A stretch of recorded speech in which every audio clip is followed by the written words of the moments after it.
Ever feel like you're stuck? Working hard but going nowhere fast. Yeah, that whole stuck in the rat race feeling. Exactly. And Robert Kiyosaki really gets that, doesn't he? In Rich Dad, Poor Dad. Oh, absolutely. He nails it. So we really wanted to, dive into this one. It's a classic for a reason, right? For sure. And what's so interesting is how Kiyosaki sets it all up. Like, it's not your typical finance book. Right. Not a lot of dry equations in this one. No, it's about mindsets, which is brilliant. He uses this clever storytelling thing, comparing his own dad, the poor dad, with his best friend's dad, the rich dad. Two dads, two completely different views on money. Totally. One saying money's the root of all evil. The other's like, no, it's the lack of money that's the real problem. Makes you think, right? Like, how much of our own money mindset is just, like, what we grew up with? 100%. Yeah. And Kiyosaki, he doesn't hold back. He challenges that whole idea that we're supposed to work for money our whole lives. Which, let's be honest, most of us were raised to believe, right? Totally. Yeah. But Kiyosaki flips the script. He asks, what if money worked for you? Okay, now we're talking. How do we make that happen? Because I think that's what we all want. It all boils down to assets and liabilities. Yeah. Kiyosaki's point is, assets put money in your pocket, liabilities take it out. And that's where it gets tricky, because we're often told the wrong things are assets. Ooh, I like where this is going. Break it down for us. So think about it. Most folks, we're told to strive for the house, the car, the gadgets, all that. Which, those things aren't inherently bad. No, but often come with a hefty price tag, right? Yeah. Loans, monthly payments. And suddenly not feeling so much like assets anymore. Exactly. They become liabilities, draining your account, not filling it. Kiyosaki even talks about this from his own childhood. He and his friend Mike, they loved comic books. So what did they do? Don't leave us hanging. They turned it into a business, renting them out to friends for a profit. Even at that age, they got the idea. Leverage what you have to generate cash flow. The comic book rental empire. That's thinking outside the box. Someone listening right now is like, what can I turn into an income-generating asset? That's the spirit. Yeah. And that's what Kiyosaki wants, challenging those old ideas we have. He's got another great example, Ray Kroc. McDonald's, right. Yep. Most people think burgers and fries. But Kiyosaki points out Kroc was in the real estate business, buying up the land under those golden arches. So it's not just about the burgers. It's about building a portfolio of things that work harder than you do. Precisely. And he takes it even further, talking about how wealthy people, they use corporations to their advantage. Corporations. I bet some people hearing that are like, whoa, wait a minute. I know, right? But before you think it's some shady deal, hear me out.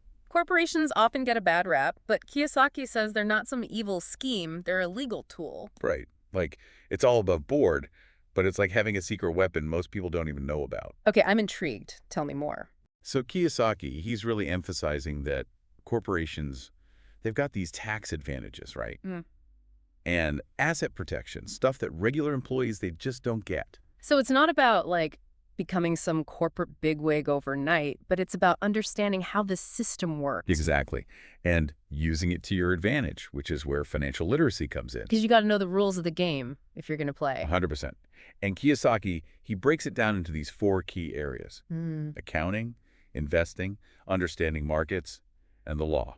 Okay, so not everyone's going to be a Wall Street wizard, but... No, but understanding the basics, that's crucial. It's like learning the language of money, right? But what about the mental hurdles? That fear of losing money, making a mistake. Kiyosaki talks about that too, doesn't he? He does, because that fear, it can be paralyzing. And totally. He's got this great analogy. He talks about a briar patch, how sometimes the only way out is going right through, facing your fears head on. Yeah. He even uses the example of Colonel Sanders. Did you know KFC? That didn't take off until he was in his 60s. No way. Yeah. Proof that it's never too late to change your financial story around, I love that. And, something that really hit home for me was Kiyosaki's point about finding your purpose. Oh, yeah, that's huge. It's not just about, like, piles of money. It's about living a life you actually enjoy, right? Absolutely. And he goes as far as to say financial struggle, it often comes from working for someone else's dream. Ooh, that's deep. I feel like we've all been there. Right. And he makes us ask these hard questions. Are we really into what we're doing? Or are we just going through the motions for the paycheck? Because if you're not truly invested, it's got to be that much harder to break free from the rat race, Totally. He even talks about looking for work based on what it teaches you, not just the income. Oh, interesting. Like, even if a job doesn't pay top dollar right now, if it's giving you valuable skills, That's an investment in itself. Like that saying, give a man a fish, feed him for a day. Teach a man to fish, feed him for a lifetime. But here, it's financial freedom, not fish. I love that. And it all ties back to continuous learning, which Kiyosaki is big on. He never stops learning, always looking for new skills, knowledge. He's like a financial Indiana Jones, always on a quest. Right.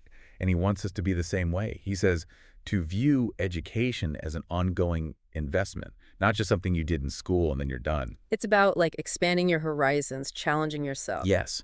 Always be growing, Right. personally and financially. And I know what you might be thinking. Okay, sounds great, but where do I even begin? Everyone's thinking, yeah, right. Right. And Kiyosaki, he actually gives some really practical advice. Like, he's big on this idea of paying yourself first, Even if you're barely making ends meet. especially then. He contrasts it with the typical advice, right? Pay your bills first. His poor dad, that's what he did. Always bills first, whatever's left, well, too bad. Yep, been there.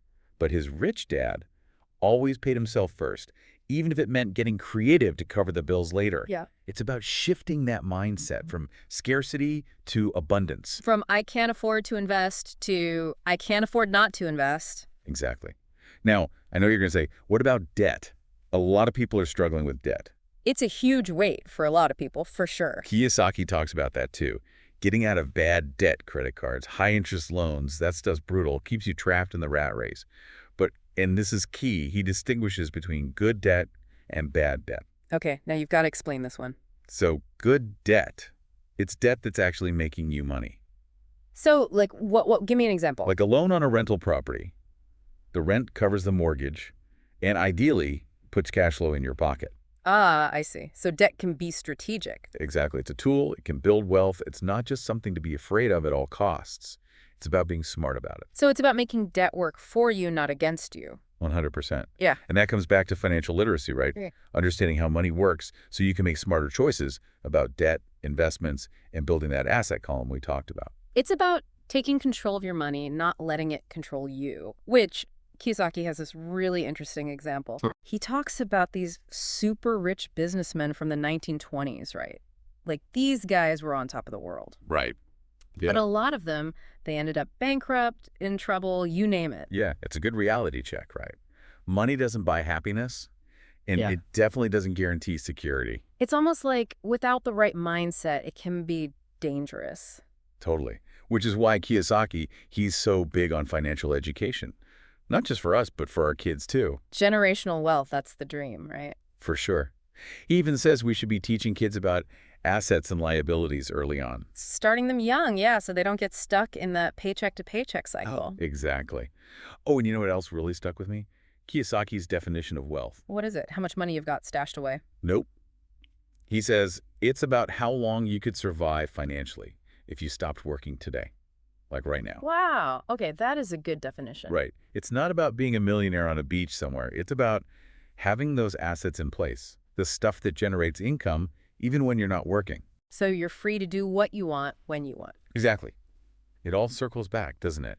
Finding what you're passionate about and building your finances around that. Aligning your goals with something you actually care about. Right. And, Kiyosaki, he even says to look for work that teaches you something, even if it doesn't pay top dollar right away. Because sometimes the experience is worth more than the paycheck. 100%. Yeah. He uses the example of when he left his corporate job at Standard Oil to join the Marines. Whoa, really? Talk about a change of pace. Right. Not the obvious move, but it shaped him, taught him a ton. That's brave. Reminds me of another thing Kiyosaki talks about, mentors. Oh, huge. Like finding people who are already where you want to be. He's all about that. Surround yourself with people who inspire you, challenge you, who can guide you along the way. Because sometimes that outside perspective is invaluable, right? Totally. And he even talks about paying for good advice, viewing it as an investment, not an expense. Which sometimes is worth every penny, to get that expert help. For sure.